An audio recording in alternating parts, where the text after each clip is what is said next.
Please stand by. Good morning, and welcome to the 2023 fourth quarter earnings conference call hosted by BNY Mellon. At this time, all participants are in a listen-only mode. Later, we will conduct a question-and-answer session. Please note that this conference call and webcast will be recorded and will consist of copyrighted material. You may not record or rebroadcast these materials without BNY Mellon's consent. I will now turn the call over to Marius Merz, BNY Mellon, Head of Investor Relations. Please go ahead. Thank you, operator. Good afternoon, and thank you all for joining us. I'm here with Robin Vince, President and Chief Executive Officer, and Dermot McDonogh, our Chief Financial Officer. As usual, we will reference our financial highlights presentation, which can be found on the Investor Relations page of our website at bnymellon.com. I'd like to note that our remarks will contain forward-looking statements and non-GAAP measures. Actual results may differ materially from those projected in the forward-looking statements. Information about these statements and non-GAAP measures are available in the earnings press release, financial supplement, and financial highlights presentation, all available on the Investor Relations page of our website. Forward-looking statements made on this call speak only as of today, January 12, 2024, and will not be updated. With that, I will turn it over to Robin. Thank you, Marius. Good afternoon, everyone, and thanks for joining us. The fourth quarter marked a solid close to a year in which we supported our clients in navigating through a challenging operating environment with geopolitical tensions, macroeconomic uncertainty, and evolving monetary policy. We started to show some early evidence that we can deliver higher financial performance in the near and medium term. We clarified our strategic priorities, and we laid a foundation for a multi-year transformation of our company for the long term. With clearer focus on our direction of travel and having restored some confidence in our ability to deliver on our plans, today we are publishing financial targets for each of our business segments and the firm overall. Dermot will review our fourth quarter financials, the outlook for 2024, and our medium-term financial targets in more detail. But let me first briefly address our performance in 2023. Referring to page 2 of the financial highlights presentation, our results for the year not only highlight BNY Mellon's characteristic resilience, but they demonstrate the strength of our execution when we are appropriately organized and focused. On a reported basis, 2023 earnings per share increased by 38% year over year.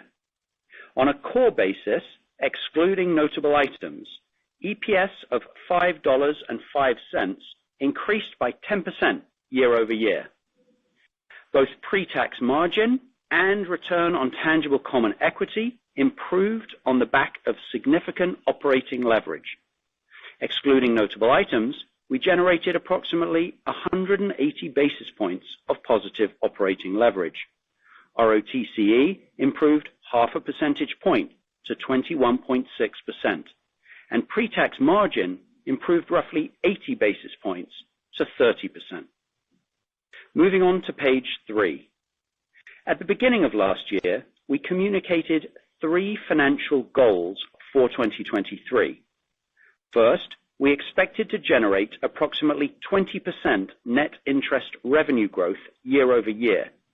We delivered 24%. Second, we set out to halve our constant currency expense growth rate in 2022 to approximately 4% year-over-year expense growth, excluding notable items, in 2023. We delivered 2.7%. And third, we sought to return north of 100% of 2023 earnings to common shareholders through dividends and buybacks. We delivered 123%. Over the course of 2023, we returned $3.9 billion of capital to common shareholders, all while having further strengthened our regulatory capital ratios to be well positioned for a wide range of macroeconomic and regulatory outcomes.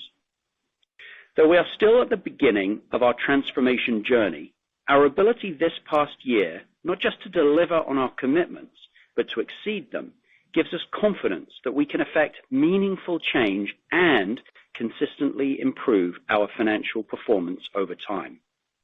While mindful there is a lot more work ahead of us, I'm proud of the effort that our people put in over the last 12 months as we embraced a focus on commerciality, accountability, and efficiency, which drove these results. We are committed to improving the firm's financial performance in the near, medium, and long term, and we have framed this work for our people with 3 strategic pillars, which we describe on page 4. Last year, we introduced these 3 pillars to get at the heart of how we operate and who we are day to day for our clients, managing their money, moving it, and keeping it safe. Pillar number 1, be more for our clients. Number 2, run our company better. And number 3, power our culture. They are deliberately simple, and our people are rallying around them. As I've said before, strategy is important, but ultimately just a set of words. Actually doing it and how we do it matters a lot. I'm encouraged by the progress we made in 2023, some of which we highlight on slide 5. Our global clients across governments, pension funds, mutual funds, unions, endowments, corporations, financial services firms, and individuals both trust and want to do more business with us. And our analysis clearly shows there is more for them to do with us as we continue to partner alongside them to help achieve their ambitions. As the global financial system grows and becomes ever more complex, demand for a trusted, resilient partner with the scale to service clients across the entire financial life cycle, such as BNY Mellon, grows as well. In 2023, we launched several new solutions that allow us to deepen our relationships with existing clients and to open the door to new ones. Of course, that includes the launch of Wove, Pershing's wealth advisory platform, as well as the rollout of our buy-side trading solutions offering. But it goes far beyond these more visible product launches. All of our businesses are bringing new client solutions to the market. Bankify, real-time payments on FedNow, white labeling Liquidity Direct, Bondwise, intraday repo settlement, BNY Mellon Advisors are all examples. And in 2023, we filed more patent applications than ever before. At the same time, we have an opportunity to bring more of BNY Mellon to clients who currently use us for just a single service. Last year, we hired our first Chief Commercial Officer as we began to operationalize our One BNY Mellon initiative across the organization.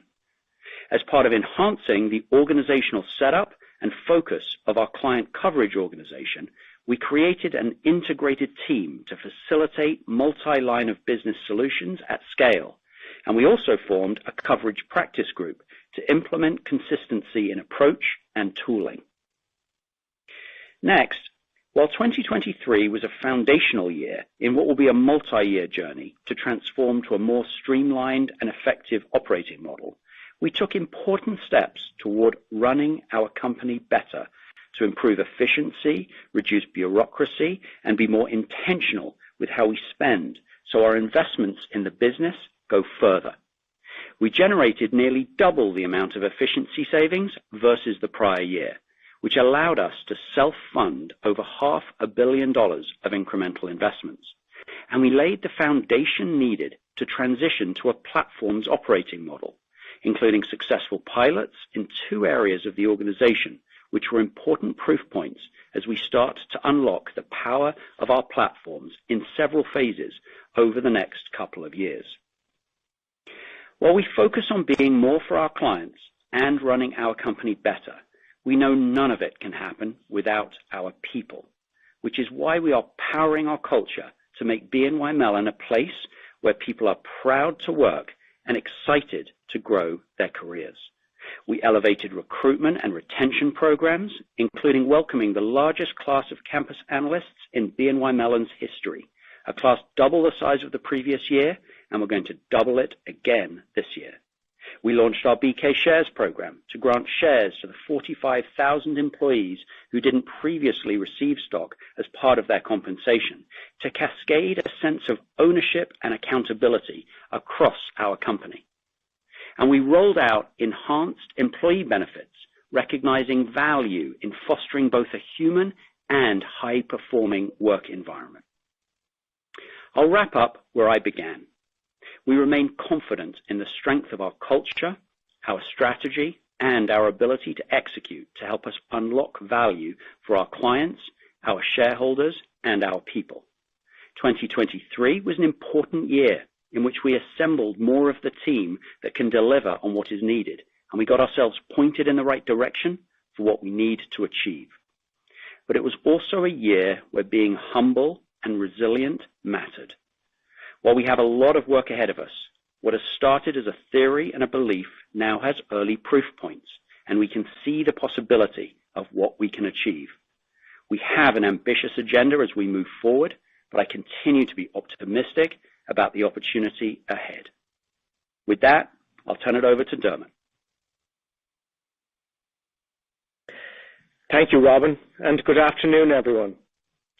I'm picking up on page 6 of the presentation with our consolidated financials for the fourth quarter. And as Robin noted, I'm also going to speak to our 2024 outlook and medium-term targets, including how we are going to execute on our goals. For the fourth quarter, our reported results reflect several notable items. Approximately $750 million of non-interest expense is related to the FDIC special assessment, severance, and litigation reserves. And we had a $150 million reduction in investment and other revenue, primarily related to a fair value adjustment of a contingent consideration receivable.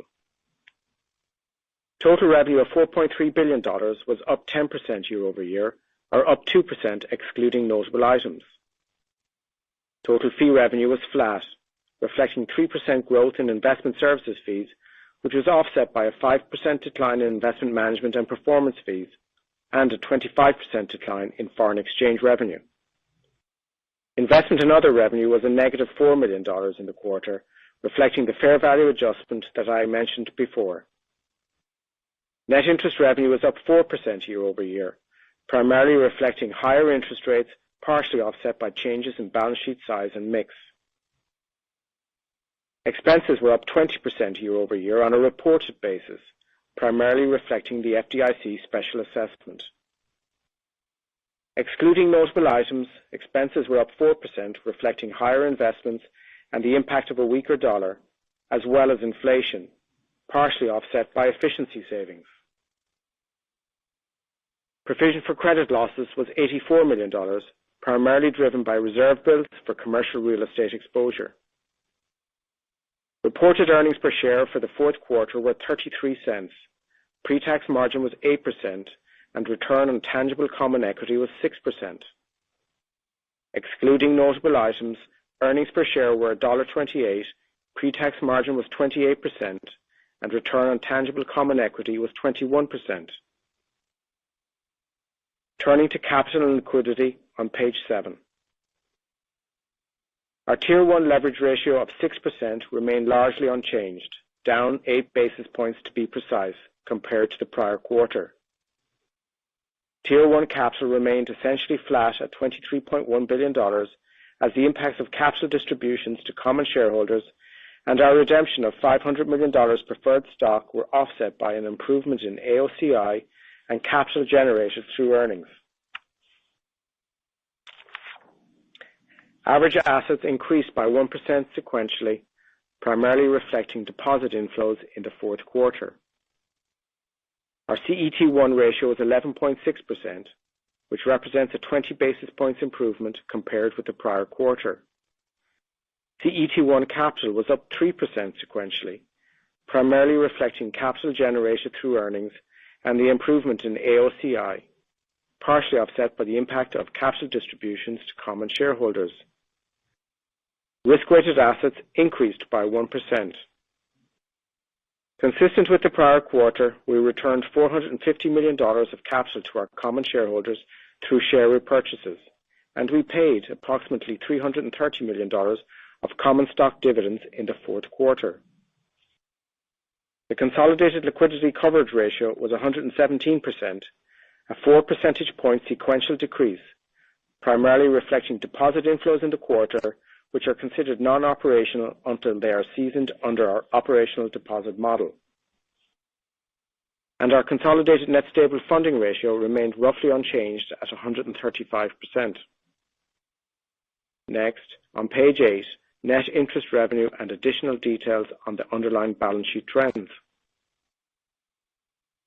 Net interest revenue was $1.1 billion, was up 4% year over year, and up 8% quarter over quarter. The sequential increase was primarily driven by balance sheet growth and changes in balance sheet mix. Total deposits averaged $273 billion in the fourth quarter, up 4% sequentially, a strong finish to the year. Interest-bearing deposits were up 5%, and non-interest-bearing deposits remained flat. Interestingly, since August, we've seen 4 consecutive months of growth in average total deposit balances. Our team is highly engaged with our clients, and we're encouraged by the demand we've been seeing for our on-balance sheet liquidity solutions. While we are pleased with this stabilization, we remain vigilant, preparing for a variety of different outcomes and financial conditions in 2024. On the asset side, average interest-earning assets increased by 2% quarter over quarter. This includes cash and reverse repo up 5%, and loan balances up 3%. The size of our investment securities portfolio decreased by 3% sequentially. Moving to our business segments, starting with Security Services on page 9. Security Services reported total revenue of $2.2 billion, flat year over year. Investment services fees were up 1% year over year. In asset servicing, investment services fees were flat as the positive impact of higher market levels, net new business, and the weaker dollar was offset by lower client activity. We ended the year on a high note with our strongest sales quarter of 2023, including wins in the Middle East, new mandates from several mid-sized investment managers, and expanded mandates from some of our largest existing clients. And we saw continued strength in our ETF servicing business, where another quarter of strong net inflows capped a year of above-market growth. Within issuer services, investment services fees were up 5%, reflecting healthy new business and higher client activity. Foreign exchange revenue was down 21% year over year on the back of lower volatility and lower volumes. And net interest revenue was down 3% year over year. Expenses of $1.7 billion were up 5% year over year, reflecting higher investments and higher revenue-related expenses, as well as inflation, partially offset by efficiency savings. Pre-tax income was approximately $460 million, representing a 21% pre-tax margin. Next, Market and Wealth Services on page 10. This segment reported total revenue of $1.5 billion, up 7% year over year. Total investment services fees were up 6% year over year. In Pershing, investment services fees were up 1%, reflecting higher equity market values and higher client activity, partially offset by the impact of expected lost business. Net new assets were negative $4 billion for the quarter, also reflecting this expected lost business. In Treasury Services, investment services fees increased by 5%, primarily reflecting higher client activity, partially offset by higher earnings credits for non-interest-bearing deposit balances. In Clearance and Collateral Management, investment services fees were up 16%, reflecting broad-based strength across clearance and collateral management, both in the U.S. and internationally. Net interest revenue increased by 10% year over year. Expenses of approximately $840 million were up 7% year over year, reflecting higher investments and inflation, partially offset by efficiency savings. Pre-tax income was approximately $630 million, representing a 42% pre-tax margin. Turning to investment and wealth management on page 11. Investment and wealth management reported total revenue of $676 million, down 18% year over year. In investment management, revenue was down 26%, reflecting the fair value adjustment of the receivable and the impact of the prior year divestiture, as well as the mix of AUM flows, partially offset by higher market values, seed capital gains, and the weaker dollar. In our wealth management business, revenue decreased by 3%, driven by changes in product mix, partially offset by higher market values. Expenses of approximately $680 million were down 2% year over year, primarily reflecting efficiency savings and the impact of the divestiture in 2022, partially offset by higher investments, inflation, and the unfavorable impact of the weaker dollar. Pre-tax income was a loss of $5 million. Excluding the impact of notable items, pre-tax income of $151 million increased 1% year over year and represented an 18% pre-tax margin. Assets under management of $2 trillion increased by 8% year over year, reflecting higher market values and the weaker dollar, partially offset by cumulative net outflows. In the quarter, we saw $7 billion of net inflows into short-term strategies and $4 billion of net inflows into long-term active strategies, while we saw $10 billion of net outflows from index strategies. Wealth management client assets of $312 billion increased by 16% year over year, reflecting higher equity market values and cumulative net inflows. Page 12 shows the results of the other segment. Total revenue improved year over year, primarily reflecting the absence of a net loss from repositioning the securities portfolio recorded in fourth quarter of 2022.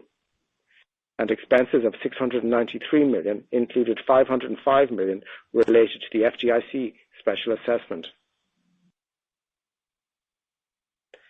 Having reviewed our results, I will now turn to page 14 and our current outlook for 2024. We're entering the year on a strong footing, and we set ourselves up determined to at least break even from an operating leverage perspective. Considering our healthy pipeline across the businesses, we expect fee revenue growth to turn positive in 2024. With regards to net interest revenue, our expectation for an approximately 10% decrease year over year is based on the assumption of market-implied forward interest rates, and we assume ongoing quantitative tightening puts further downward pressure on deposit balances. We intend to keep expenses, excluding notable items, roughly flat in 2024. And finally, with regard to capital management, we expect to return north of 100% of 2024 earnings to common shareholders through dividends and buybacks. As Robin discussed earlier, 2023 was a foundational year for us. We took decisive actions to demonstrate some early evidence of our ability to deliver stronger financial performance. And importantly, we've developed a clear roadmap for our multi-year transformation. Over the next couple of slides, we'll provide you our medium-term financial targets for the firm and some of the most impactful actions we're taking to keep delivering on our goals. Page 15 summarizes our consolidated targets. It is our goal to improve the firm's pre-tax margin to 33% and our ROTCE to 23% over the medium term, while maintaining a strong balance sheet. I'll double-click on our business segments in a moment, but along our three strategic pillars, there are a number of themes that transcend our lines of business and segments. Robin mentioned several of these when he talked about our progress in 23, so I'll highlight just a few of them. The first is our enhanced commercial model. We're driving a new culture of commerciality to deliver all of BNY Mellon in a unified front to facilitate deeper client relationships with solutions from across the firm. With our clients at the center, our model is led by client coverage teams with clear accountability to retain business, expand revenue into new areas, and drive client satisfaction. Our new sales operations and enablement organization, the Client Coverage Practice, will make it easier for our clients to do more business with BNY Mellon and create consistent commercial roles, tools, and support internally for an enhanced and more efficient sales experience. And what we call integrated solutions represents a new, more focused approach to assembling components from multiple client platforms into repeatable go-to-market capabilities that span across our lines of business, driving better value for our clients and higher profitable growth. The second one I'd like to highlight is our transition to a platforms operating model. By grouping similar activities together into logical platforms and uniting related capabilities, we are enabling the streamlining of internal processes to drive higher efficiency and further enhance resiliency and risk management. Our model is based on two types of platforms. Client platforms will own the delivery of a commercial solution to our external clients, while enterprise platforms will own the delivery of internal services. Over the past few months, we've developed a detailed implementation approach, and our transition into this new model will be gradual and deliberate, starting with the first implementation wave this spring.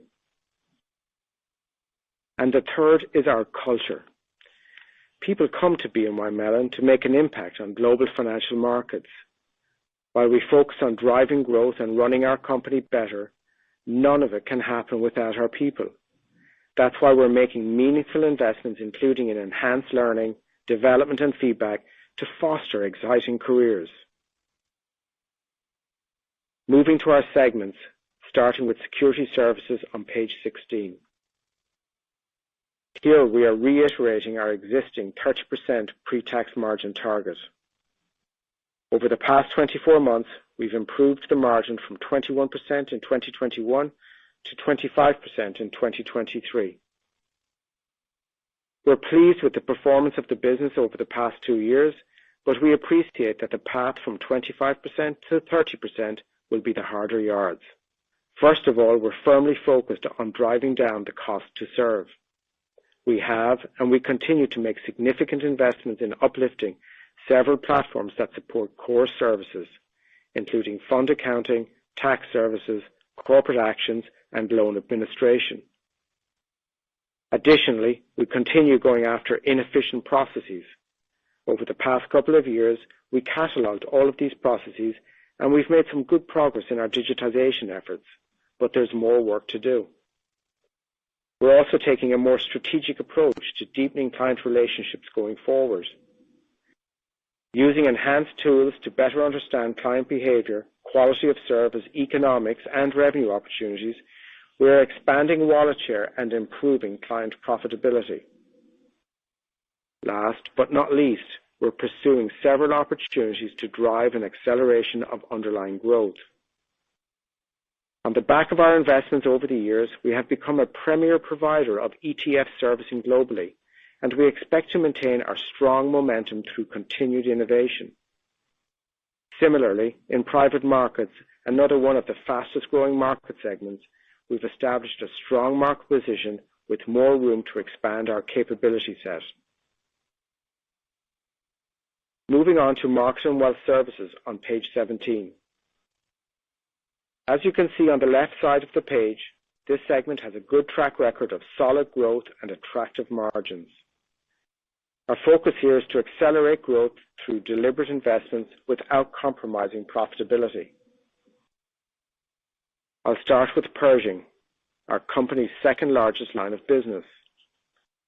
As the number one clearing firm for broker-dealers and a top 3 RIA custodian, Pershing benefits from a strong position in one of the fastest growing segments in financial services, i.e. the U.S. wealth market. Notwithstanding near-term headwinds from the events of 2023, we are confident that our investments in the core platforms and client experience will drive further market share gains in the attractive market segment of the growing $1 billion plus RIAs and hybrid broker-dealers. And our Wove platform continues to gain momentum. As we're capturing business from existing clients and new opportunities to deliver the platform, data and investment solutions, we're currently projecting $30 to $40 million of incremental revenue from Rove in 2024. In Treasury Services, we're benefiting from a strong position with financial institutions, and we're one of the top 5 US dollar payments clearers in the world. Leveraging this strong position, we're selectively expanding our reach by targeting new client, geographic, and product segments. For example, we've been adding bankers to drive growth with e-commerce and NBFI clients, and the completion of multi-year uplift of our payments platform is expected to drive an increase to our SWIFT market share through growth in several geographies. Additionally, by joining forces with our markets business, which provides FX solutions in over 100 currencies, Treasury Services will enhance the FX capabilities that it can provide its clients. Rounding out this segment, clearance and collateral management. As the primary provider of settlement for all U.S. government securities trades and the largest global collateral manager in the world, we have a special role in financial markets, and we're taking this role very seriously. No doubt, this business grows as markets grow, but we're not resting on our position. Our clearance and collateral management business is one of the most innovative in the company. And so we're confident that this business can maintain its healthy growth trajectory by continuously launching new flexible collateral management solutions that position our clients to meet their growing liquidity needs, and by continuing to increase collateral mobility and optimization across global client venues. Next, investment and wealth management on page 18. Investment and wealth management reported a pre-tax margin of 12% for the full year 2023, or 17% excluding notable items. Our plan is to improve the segment margin to 25% or higher over the medium term, on the back of a combination of growth and efficiency initiatives. First, we're unlocking BNY Mellon's distribution power for the benefit of our investment firms and our clients. Most importantly, we're in the process of creating a firm-wide distribution platform that combines in-house products with offerings from select third-party managers to provide best-in-class solutions. Additionally, we're making enhancements to how we're offering Dreyfus Cash products across our enterprise-wide open architecture liquidity ecosystem to improve visibility and hence platform share. Second, we're expanding our products and solutions with a focus on scaling our investment capabilities across investment management, wealth management, and Pershing. And third, we're driving efficiency and scale by realizing the benefits as multi-year infrastructure investment programs are nearing completion, and by better leveraging the enterprise to transform fragmented and subscale support activities into scaled enterprise platforms. Moving on to our capital management philosophy on page 19. BNY Mellon benefits from a capital-light business model that allows us to drive organic growth while typically returning nearly 100% of earnings to our common shareholders over time. Over the past 10 years, the firm grew dividends per share at an 11% CAGR and returned almost 100% of earnings to shareholders through a combination of dividends and buybacks. Our philosophy for capital deployment and capital distribution remains unchanged. We've entered the year with strong capital ratios at or above our management targets of approximately 5.5% to 6% Tier 1 leverage and approximately 11% CET1. And assuming interest rates follow marks implied forwards, we expect to generate additional excess capital from the unrealized loss related to AFS securities pulling to par over time. Wrapping up on page 20. Over the past year, we conducted thorough strategic reviews, we developed detailed business and financial plans, and we've taken the first steps on what will be a multi-year transformation of our company. Our business plans drive at achieving what we laid out across our 3 strategic pillars: be more for our clients, run our company better, and power our culture. And our financial plans aim to improve the firm's pre-tax margin to 33% and our ROTCE to 23% over the medium term, while maintaining a strong balance sheet. In publishing our medium-term financial targets, together with our most important strategic priorities and the actions that will help us achieve them, we are providing transparency to allow you all to track our progress, and we are confident that we will deliver. We are excited about the work ahead of us, and today is an important milestone for our team. Now, for those of you who are still with us, we promise to let you start your long weekend soon. With that, operator, can you please open the line? If you would like to ask a question, please press star 1 on your telephone keypad. As a reminder, we ask that you please limit yourself to one question and one related follow-up question. Our first question comes from the line of Brennan Hawken with UBS. Please go ahead. Good afternoon. Thanks for taking my question. And thanks for all the detail that you provided in the deck on the targets. Really very, very helpful, very, very thoughtful. I'd love to start there. So it seems as though you guys see a really strong pre-tax margin enhancement opportunity. Where do you expect that you're going to see the results of that opportunity come through first? And while I appreciate that the targets are over a 3 to 5 year period, is the profile of the improvement that you expect likely to look straight line, or is there going to be sort of a more parabolic curve resulting in more of a back-end weighting? Thanks. Hi, Brennan. This is Dermot. I'll start off. So the way I kind of think about it, if you take the comments that both Robin and I have prepared and we've just laid out over the last 30 to 35 minutes, you can see truly that 2023 was a foundational year. We did a lot of kind of exploratory work, detailed planning. We've made a bunch of investments, both which will drive efficiency and which will drive growth. We've talked a lot over the last few quarters about Wove, which we launched last June. And in my prepared remarks, I talked about $30 to $40 million of revenue this year. So I would say we're making investments in all of our segments, and you can also see it in investment and wealth management, where we are beginning to see green shoots. And you can see we're making a lot of investments in our security and services businesses, modernizing our platforms. So I would say you're going to see it quarter by quarter. And I think over time, as you get to know Robin and myself, you'll see us do it and then talk about it rather than pre-announce it and then do it. So we're in execution mode and we will deliver, but you're going to see this happen quarter by quarter. Okay. Thank you very much for that color. I appreciate it. The environment's rather different from the last time we spoke. We've seen a indication of a Fed pivot. Everyone is now expecting far more short order policy rates to be declining.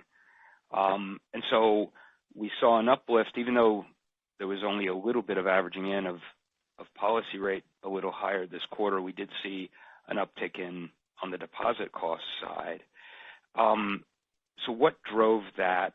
And then how should we be thinking about the mechanics of the lower policy rate and how that might flow through on the deposit side and what's captured in your NII outlook for 2024? A few questions in there. Sorry, Dermot. Yeah, I was going to say, for a follow-on question, that was special. Got my money's worth. Yeah, so hopefully others won't have to ask the same question again. So, look, if you go back 12 months when we gave our 20% guidance for 2023, there was a disconnect between what the market thought was going to happen in 23 and what the Fed thought was going to happen in 23. The market was calling for rate cuts in June of 23, and the Fed wasn't. We guided 20%. The year played out very, very differently to what everybody thought was going to happen, and we ended up with the 24% year. To one of your questions, why did deposit costs go up? I think our NIM for Q4 was in the 126 range, and that really is balances rolling off and new balances coming on at market rates. and we ran strong to the tape at the year end. And look, I have to say, how we did on deposits in Q4 was a little bit of a one BNY Mellon effort between lines of business, our deposit team, our treasurer, and our CIO book. So we feel very good about how we finished the year, and we outperformed $1.1 billion of revenue. So all in all, feel very good about that. This year, again, I think the Fed and the market are a little bit at odds. We had a Fed commentator talk a couple of days ago about March being too early. Notwithstanding that, the market thinks there's an 80% probability of a rate cut happening in March. So we're neutrally positioned in the outlook for 24. On balance, if the rates happen, 6 cuts happen this year, we might expect balances to go up. If it's higher for longer, we expect people to optimize, and we say continued outflow of deposits. But we start the year strong. We have $273 billion of average deposits in Q4.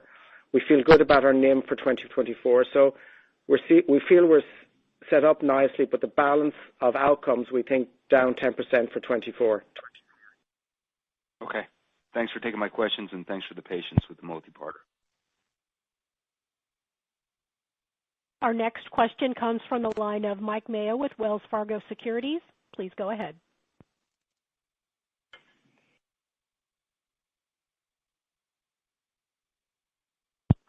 Mr. Mayo, your line is unmuted. Please go ahead. Check your mute button.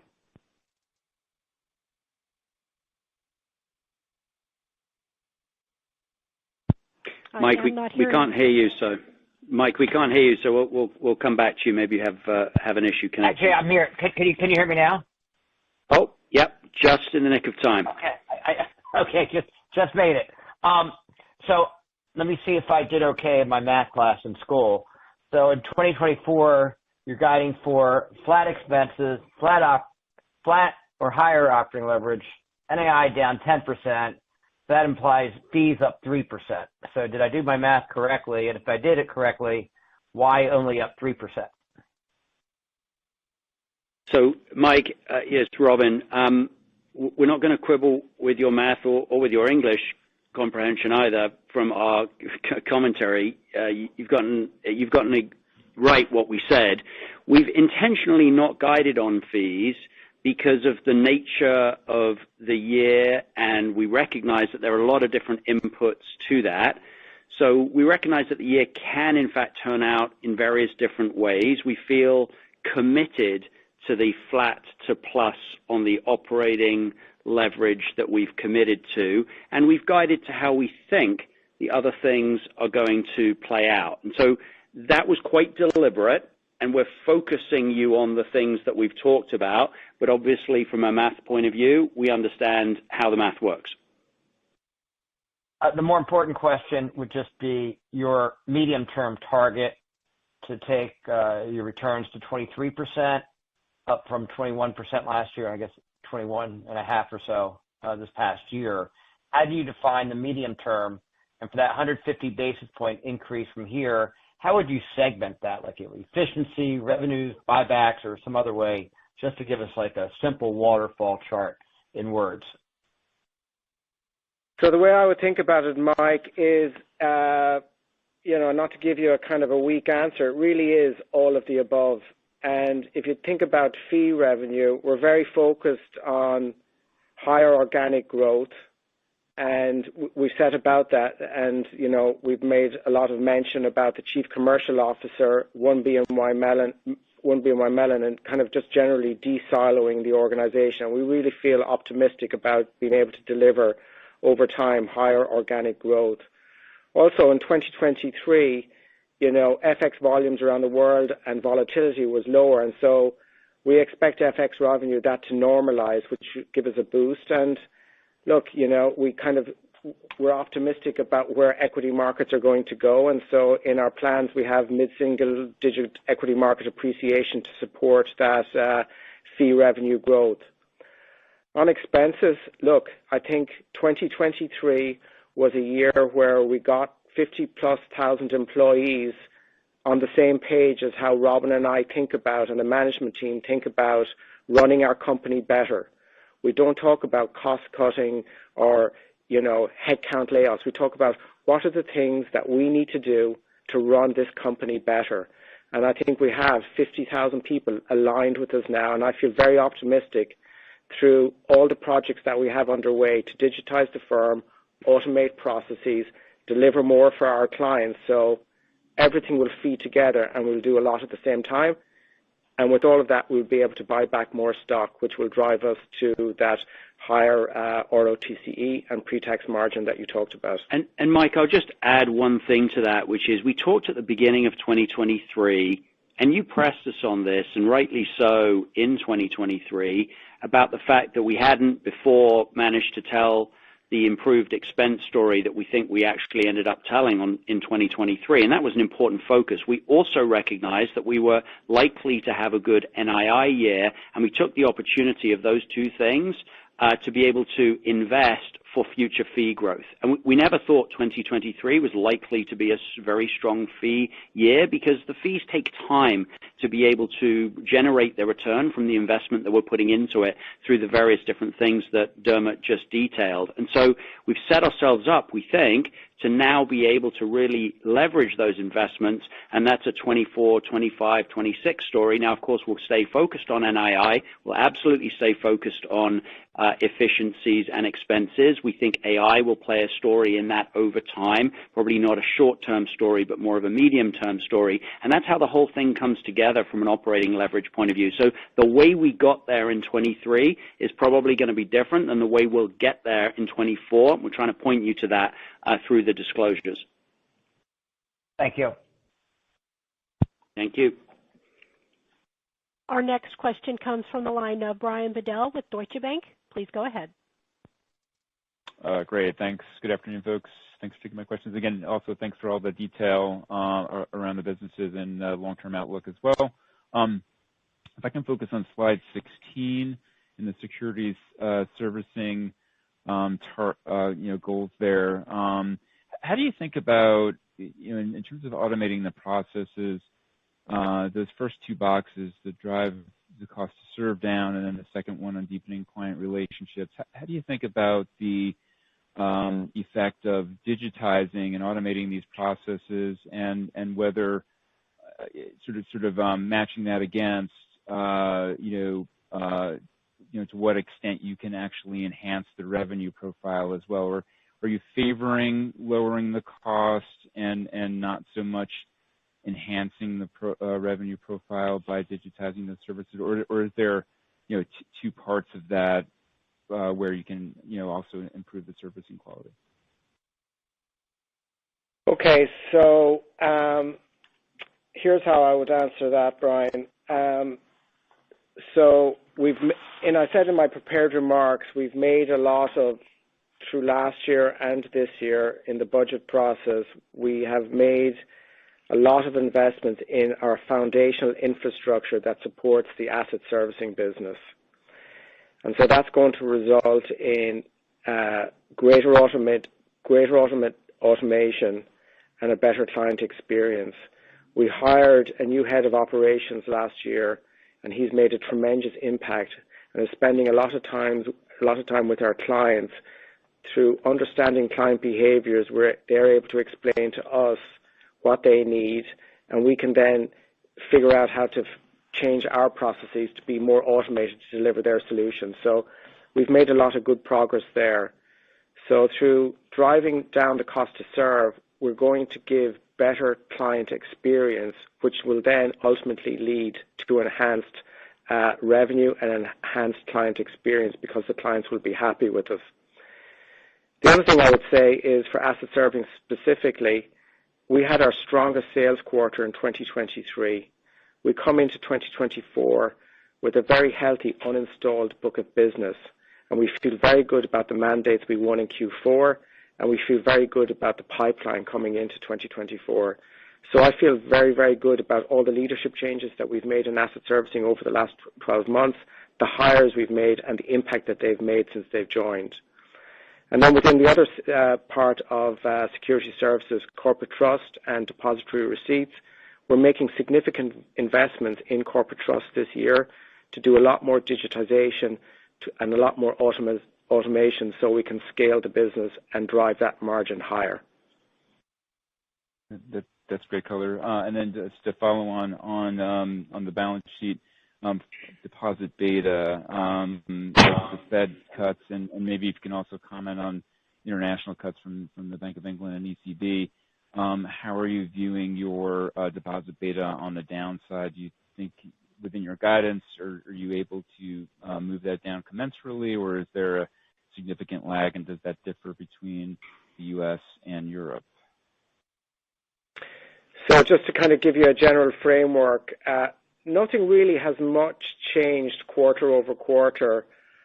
The dollar book, which is roughly 75% of the overall portfolio, has an 80% beta. As I've said many times, we have sophisticated clients. They're with us for not just deposits, but for a variety of goods and services, which feeds the stickiness of our overall deposits, being 2/3 operational. So that's a good story. We've passed on the price, as I've said. It'll grind a little bit higher from here, but I think I feel pretty good about the dollar book and where that's at. And then euros and sterling, which make up the balance, are in the 55 to 65 beta range. And so as the Fed kind of ultimately will pivot and rates will come down, we do expect that to follow symmetrically, and so go down with the same way it came up. So that's how I would view that. Great. Thank you. Thanks, Brian. Our next question comes from the line of Ebrahim Poonawala with Bank of America. Please go ahead. Hey, good afternoon. I had a follow-up question just around looking at your medium-term targets. And I heard what you said in response to Mike's question on the fee revenue guide for this year. But when I looked at your strategic targets, I guess it's deliberate that we don't have a revenue growth number in there or a revenue growth target. And I'm just wondering, is that due to the macro or your view on the business where you don't have a line of sight around being able to sustain a certain level of revenue growth? And I ask this because I think that's probably the toughest part of the BK investment story is what's the sustainable level of revenue growth? You gave a lot of details around products and businesses, but would love to hear in terms of how you think one should think about baseline revenue growth in a more or less normal macro environment over the coming years. Okay, thanks for the question, Ibrahim. So I've been here 14 months now, so I'll give you my perspective, right, in terms of my history, and I've studied the firm and what we've accomplished over the last 12 months and how I see the future. So over the past years, BNY Mellon has delivered organic growth north of 2%, but hasn't done it in a consistent fashion. And so we want to be able to talk to you in a consistent manner, and we give you guidance. We want to know that when we give guidance, you believe that we're going to do it. So for 24, we think we're going to turn positive on fee growth. We feel we've set the firm up, but we don't want to kind of give out guidance that is not got a track record of success. And so I've kind of said this in answer to some other questions. Asset servicing, we feel like we have strong momentum. We feel we're making the right investments to power that business forward. And it's our biggest business. And so we feel like pre-tax margin is going to go up as a result of efficiency and fee growth. And then if you take market and wealth services, our most profitable segment, clearance and collateral management, treasury services, and Pershing all have mid-40s pre-tax margin and all have good opportunities for growth. But then again, fee growth is a little bit dependent on the market, and a big part of it is what happens to the market, and that guides us to be a little bit more cautious with giving you guidance overall on fee growth. But each of our business, in terms of the underlying fundamentals, we feel very, very good about. Ibrahim, I'll just add to that. And we debated this a lot about the fact that you don't have the dollar output guidance on fees. And so as a result, what we've been trying to do is really make sure that we're communicating to you on all of the inputs to that. But as Dermot said, there is both a market impact potential. We'll have to see how the markets evolve.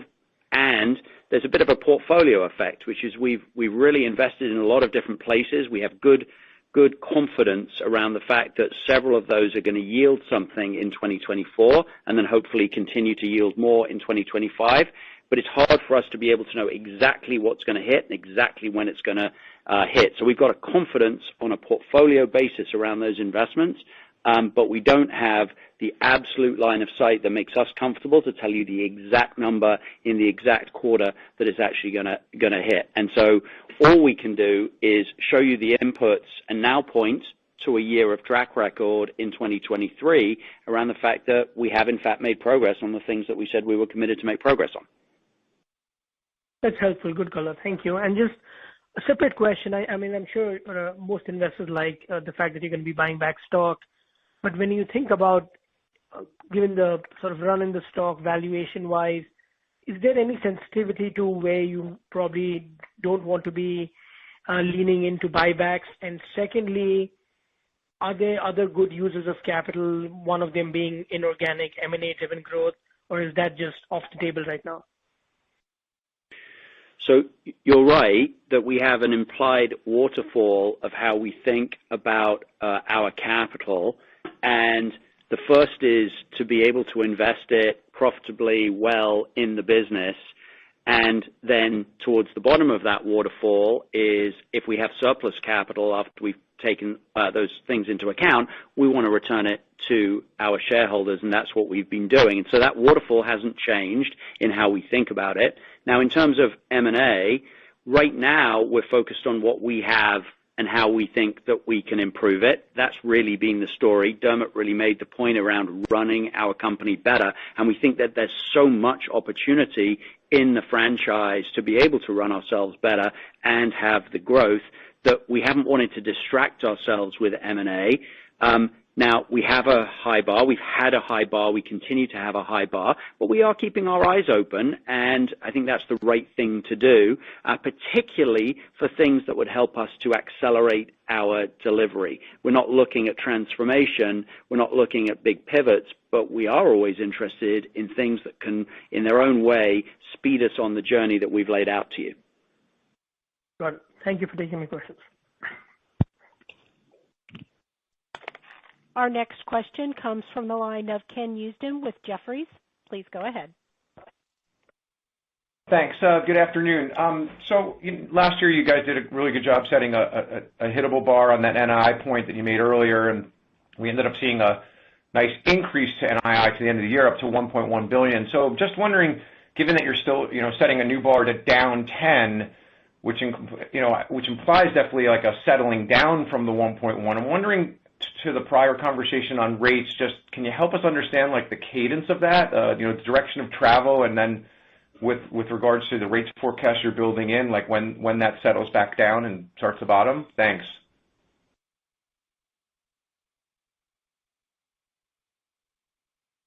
New yearly guidance, I'm not too sure I really want to commit to quarterly guidance. Deposit levels, we finished the year strong. That was a variety of factors. As I said in my prepared remarks, we had 4 months of consecutive growth. I talked at Barclays in September. I talked at Goldman in December. We feel very good about the deposit franchise. We feel very good about what clients are doing with us. And so, we bank it as it comes. But when I sit back and I look out at the macro, and this is what we said this time last year, we expected deposits to go down by mid to high single digits, and it was down 4% for us. That's the trajectory I expect to happen this year. And so I don't have a particular magic ball on what's going to happen quarter by quarter. So I would just take the down 10% and, divide it by 4 for your model and just see where that gets you. Okay, got it. And then as a corollary to that, your comment on the movement to a flattish expense base from a successful +3 last year is a meaningful move, and I know it foots to that point we just ended on, which it still incorporates a down 10 NII. Presuming we get past this point and NII does get stable and the fee income starts to grow, I presume you're not trying to point us to a flattish expense trajectory for the longer term future. But maybe you can talk us to how you will manage that positive operating leverage gap, and relative to needed investments, and then the margin targets you just gave us in terms of how you kind of deal with volatility of the macro environment while getting to that point of seeing those margin target improvements. So, Ken, it's Robin. I'll start off. Dermot might want to add something. Look, I think about this at a fairly high level of us being focused on positive operating leverage, at least until the point that we get to the sort of margin targets that we're talking about, and there's a little bit of work between here and there. And we also recognize that each year is going to have unique factors. And so the year in which we have a fairly significant NII jump of the 24% is going to create different conditions. That allowed us to have a fee year, which was fine, but not growing in a meaningful way, and that allowed for some headroom on expenses, which is something that we've used in order to be able to make investments. Now, 2024 is a different year; it's got a different composition, but every one of the years that we face has each of these inputs. It has fees, it has NII, and it has expenses, and we're trying to be very purposeful around solving for operating leverage in the context of the year that we actually are faced with. And we think that that's the right thing to do, recognizing that markets move around and each year brings, serves us something different. We manage, what's in our control. So, Ken, I go a little bit off script here. It's a bit of a cultural moment for us on just expense management, financial discipline, running our company better.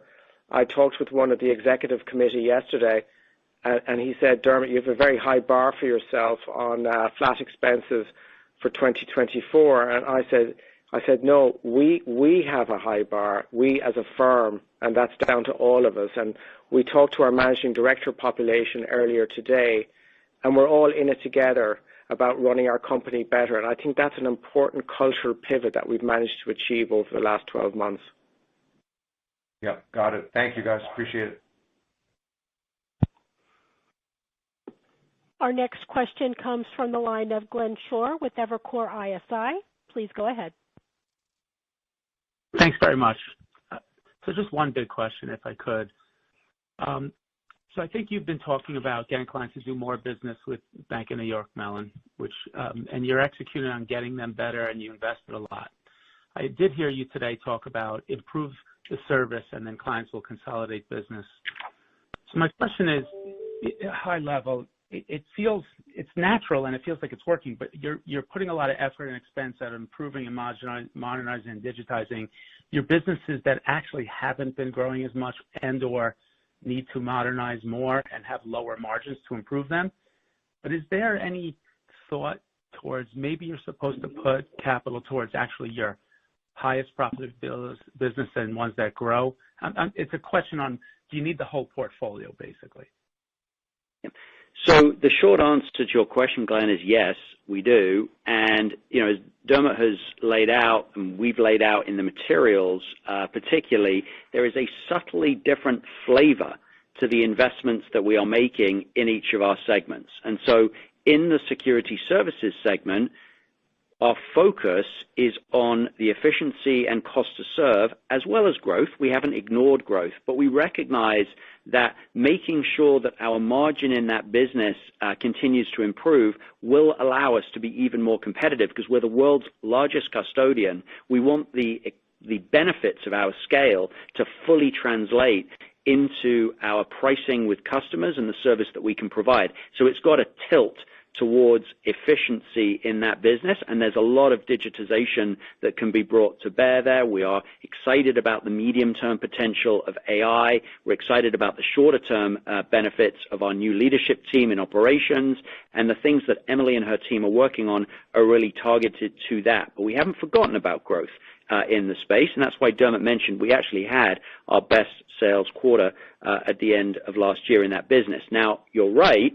In our market and wealth services business, which has a margin that frankly we're quite happy with, and you haven't heard us talk about growing that margin. We really want to grow that business at that margin, and that's our focus there. So that's really where our drive around more revenues, a lot of our investments around our new business, that's where we built Wove, is in that business. Dermot talked about the clearance and collateral management business, where we've had very significant growth over the course of this year. He talked about the investments that we're making in our treasury services business as well, where we've got new. So that's where we are really wanting to try to grow the overall revenue. And then in our investment and wealth management business, where we've had higher margin before, and now we've been, subject, of course, to the more difficult market environments. That's driven it down, but that's a place where we'd like to return to our prior margins. A little bit of market would help on that, but also some of the structural changes that we've been making, the new product launches that we've been doing, the opportunity to make investment management part of BNY Mellon as opposed to just a separate piece, not availing itself of the $2.5 trillion plus of distribution we have, which at the end of the day was completely orphaned previously from the $2 trillion worth of manufacturing. So the way in which we're solving the problem varies according to the segment. And what I would add there, Glenn, is it's in my remarks, but we invested $500 million last year in things that we wanted to do that was going to grow the company while keeping our expense growth rate at 2.7%. So we're very disciplined about what we want to do, getting value for money, while at the same time manage the expense base of the firm. Thanks so much for all that.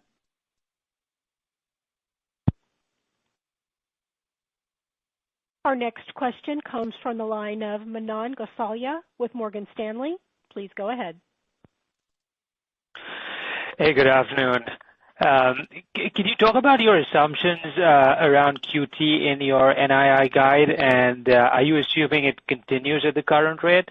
So, if the Fed does slow and does end QT early, would that be a big benefit to your deposit growth and to NII? So our NII guidance is based on market implied forward rates at the end of the year with QT continuing. And so with QT continuing, we expect deposits to roll off. If QT were to change, then obviously we would revisit and see what the benefits of that would be and run our models again, and then we will come and talk to you. But that is not our base case, QT ending anytime soon. But on a net basis, that should help the non-interest-bearing deposit balances? It should help, yeah, but I couldn't give you a sensitivity to it here today, and it's not our base case. Got it. Okay, great. And then if you could help us with how we should think about the securities book with 6 rate cuts. Is there still a large chunk of the securities book that still reprices higher even if we get 6 cuts? So Q4, I'll start with Q4. As you will see in the financial supplement, the securities book rolled down by about $4 billion, largely deployed into cash and some mortgages, etc. And we had a yield pickup there of about 300 basis points. In 2024, we expect the yield pickup from the roll down to be about 150 to 200 basis points, so rolling off at about 3% into current market rates. It's very liquid, quite short in duration, so overall we feel good about the outlook for the book in 2024. Great, thank you. Thanks, Manan. Our next question comes from the line of Gerard Cassidy with RBC. Please go ahead. Good afternoon, Robin. Dermot? Hey, Gerard. Dermot, I know you touched on this with the net interest revenue already in terms of your expectations for 2024 being down 10% following, I think, the forward curve. Correct me if I'm wrong there. If the forward curve is incorrect, currently 6 rate cuts, and it comes in closer to 2 or 3 for the year, how does that affect that 10% guidance? So I would say the theoretical answer to that is you're higher for longer, and so therefore people will continue to optimize their deposits into higher yielding assets. So you could see the base case, you could see balances run off more, but we've kind of analyzed this top down, bottom up, left to right, and so the best guidance we give you is 10%. But if it transpired to be a different number, obviously the NII number would be different. Sure. No, understood. Okay, thank you. And maybe, Robin, and I apologize if you guys already talked about this or it's in the deck. Your new business wins this quarter, what was the dollar amount of that, and what's the installed base that you have for next year? So we don't give specific guidance on the installed base or backlogs, but I would say, look, I said it in answer to an earlier question, and it's in my prepared remarks. We had, Q4 sales was our strongest of 23. We won mandates in the Middle East, asset managers, largest clients giving us more business. So, look, we feel very good about what we accomplished in asset servicing in 23, and the team feel very kind of bulled up about 24 and what the opportunities are in front of them. Good. Okay. I appreciate it. Thank you. Our next question comes from the line of Rob Wildhack with Autonomous Research. Please go ahead. Hi, guys. A couple more on deposits. Dermot, you mentioned a couple times that you've had 4 straight months of deposit growth to close 23. It seems that a lot of the things that would weigh on deposits in 24 were or already are headwinds in 23, and yet despite that, you've been able to grow deposits. So I'm curious if there's anything else that you think might change or become more of a headwind from the last third of 23 and into 24, and if there's a possibility or an environment where deposits actually do come in better than what's in the guide. So look, overall, a big part of the deposit base, our deposit base too, is NIBs and where that goes. So look, the reality is Q4 was clients and hard work by our team, and it worked out, and we outperformed by $100 million, and we take it. But hindsight is everything, and it's behind us, so we bank it and we move on. When I sit here today, and I sat here last January, 23 didn't turn out the way everybody thought it was going to turn out. And so who knows what's going to happen in 2024. And so there is a lot of uncertainty out there. So I feel very comfortable with the down 10%. And if that changes to the upside, we're going to be the first people to tell you, because we would like it to be not that number. We'd like to be a better number, but that's the number we give you today. And Rob, I'll just add, it's easy to forget we've still got a lot of complexity in the world. As Dermot said earlier on, if QT continues, that's one thing. If QT ends, maybe that's to the plus. You've also had a massive run up in liquidity over the course of in money market funds and other places. We have to see how that gets put to work or not, as the case may be. The stock market therefore becomes a little bit of a wild card as we see the flow of funds. So we've still got the complexity of, we talk about the fact that the Fed might cut in March. The Fed talks about the fact that they might not cut in March. And so there's enough variation in the exact way that this is going to play out. And that's why Dermot answered one of the earlier questions in the way that he did around our 10% and the path of it, because we just don't have that type of visibility, but we do have the sense that we can kind of work the problem to our current guidance. Okay, thanks. And then I think earlier you mentioned something about deposits that were not yet seasoned or not yet operational. And I was just wondering if you could expand on that. What's the criteria for a deposit to, be considered operational? And then how long does it take for something like that to play out? So there's a very long answer to that, which we can take you through offline. But the general sense of, to be operational, you have to be doing stuff with us in another line of business, and you have to be making payments, and you have to be sticky to us as the firm. And over time, then we classify you as operational in nature, and that helps us on the liquidity ratio standpoint. So if you're a relatively new client and you haven't established that track record, then you're considered non-operational until such time as you meet those criteria. But as I said earlier, 2/3 of our deposits overall are sticky, and that's a good fact. Got it. Thank you, guys. Thanks, Rob. Our next question comes from the line of Rajiv Bhatia with Morningstar. Please go ahead. Great. Can you comment on the pricing environment within your security servicing segment? I guess AUCA was up 9% against flat fee revenue. So is pricing pressure, would you say it's stable, or would you say it's intensifying? Thanks. So I would say it's overall stable, and it's something that we gave particular focus to last year.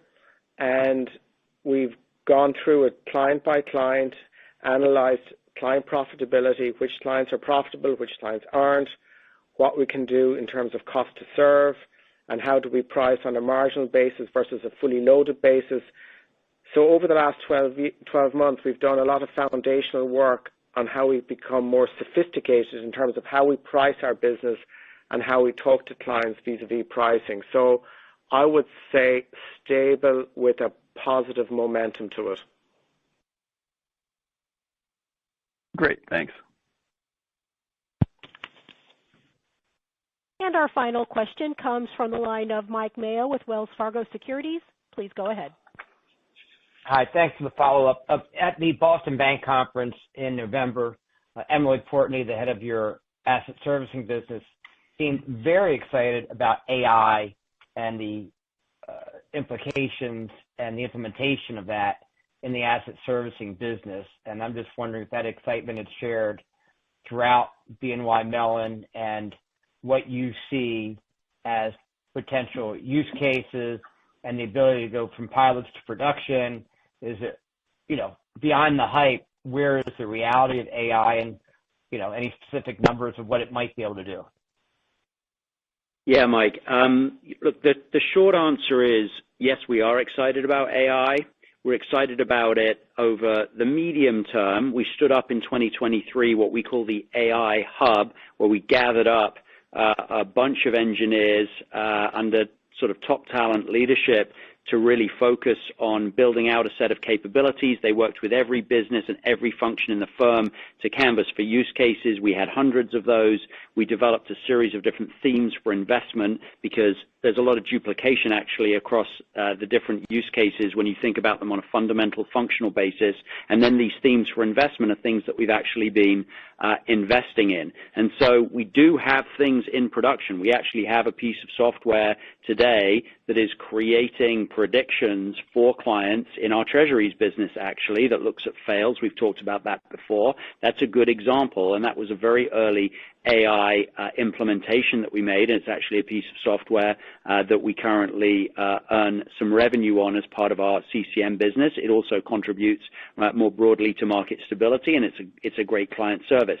On the flip side of that, the question is going to be, well, for an organization which has as many processes as we have and people performing processes, there's going to be an opportunity there to create more efficiency. And so we've invested in and are investing in that space as well. We're also investing in the employee experience, the opportunity to have AI do tasks which are mundane or repetitive. In one particular case, it's helping our research team get a march on the day. So rather than getting up at 4 o'clock in the morning to write research, they get up at 6 o'clock in the morning to write research because the AI has given them a rough draft to start with and served up a bunch of data for them. So there are all sorts of different things. Now, we haven't put it into numbers, and so it's not directly in our outlooks, in terms of the way that we're thinking about it, but it would not surprise me if this is something that over the course of the next decade is going to be able to provide benefit on the top line and the bottom line. And so we're doing exactly what Dermot said before. We're not talking too much about things that we're still working on, that we can't give you line of sight into the exact input, but I'm answering the question because you asked it, but we are excited about this under the hood for sure. All right, thank you. You're welcome. And with that does conclude our question and answer session for today. I would now like to hand the call back over to Robin with any additional or closing remarks. Thank you, operator. I'd like to close by reiterating that 2023 was an important foundational year for us and that the multi-year transformation of our company is off to a good start. As we begin our company's 240th anniversary year, we're excited about the opportunity ahead of us. I'm immensely proud of everything that our people here at BNY Mellon got done over the past 12 months. I'm grateful to our clients who are leaning into their relationships with BNY Mellon and allowing us the opportunity to serve them in even greater ways. And I appreciate the faith and support that our investors, old and new, have placed in BNY Mellon. Marius and the IR team stand ready to assist you should you have any questions. Be well and enjoy the long weekend.